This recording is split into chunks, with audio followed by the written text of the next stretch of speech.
Bon, Kodiak Transpo dit qu'il y a eu plus de 2 millions d'embarcations depuis le début de l'année. Donc ça, c'est pour le Grand Moncton.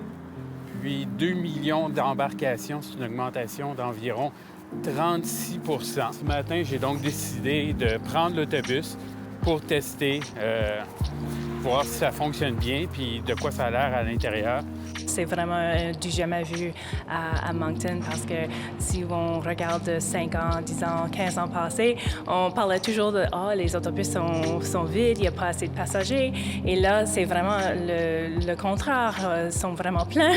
Donc là, j'arrive à mon arrêt d'autobus, puis je vais attendre l'autobus. Puis grâce à l'application, je sais que l'autobus devrait arriver très bientôt, donc je vais l'attendre. L'autobus 64 qui arrive. Bonjour.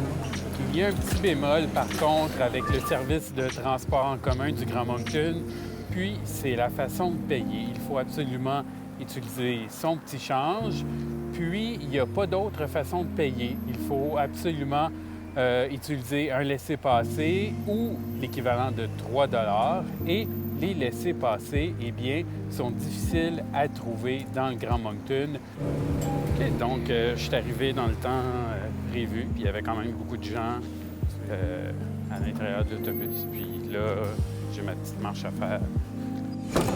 Ça va quand même beaucoup plus vite qu'à pied parce que l'application, il faut dire, propose également des trajets à pied pour encourager le transport actif.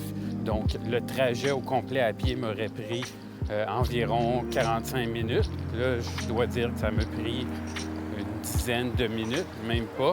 Donc, en vélo, pour l'avoir fait plusieurs fois en vélo, ça prend 12-15 minutes.